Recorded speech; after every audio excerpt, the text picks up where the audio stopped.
อภิธรรมมหาบัณฑิตญาติทานเพิ่นได้อุทิ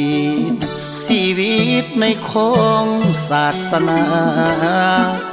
ยึดถือเส้นทางธรรมบำเพ็ญกุศลหล่อหลอมกายาอาจารย์ใหญ่ไพโกศรัทธาพระมหาสาลีกันตสิโล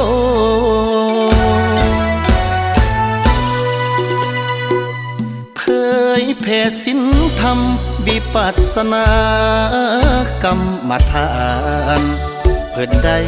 สั่งสอนลูกหลานอัตตาหิอัตโนนาโถตนเป็นที่พึ่งของตนทุกคนอย่าเห็นแก่ตัว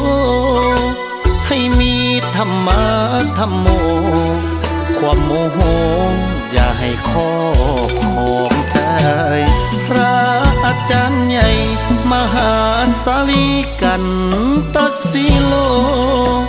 ญาทานบอกเคยถือโตดำลงชีวิตอยู่แบบเรียบง่ายปฏิบัติศีลธรรม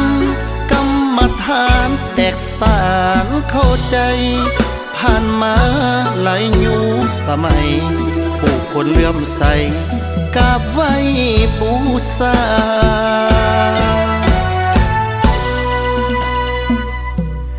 สายนามยังงดงามอยู่คู่ฟ้าดินถึงลมหายใจจะสิ้นความดีบ่สิ้นผู้คนศรัทธาพระมหาสาลีกันตสิโลสื่อยังก้องฟ้าท่านจากไปแต่เพียงกายาความดีสร้างมาคงอยู่ส่วนนี้ลันดอ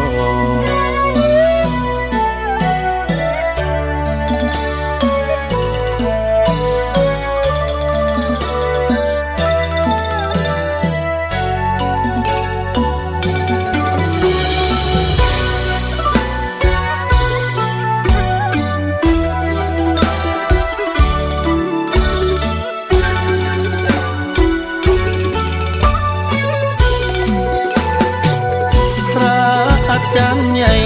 มหาสาลีกันตสิโลญาทานบอกเคยถือโตดำลงชีวิตอยู่แบบเรียบง่ายปฏิบัติศีลธรรมกรรมฐานแตกสารเข้าใจผ่านมาหลายยุคสมัย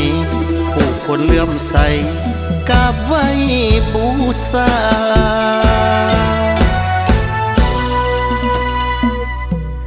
สา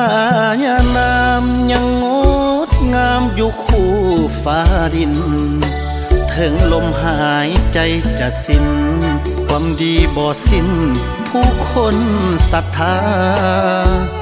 พระมหาสาลีกันตสิโลสื่อยังก้องฟ้าท่านจากไปแต่เพียงกายาความดีสร้างมา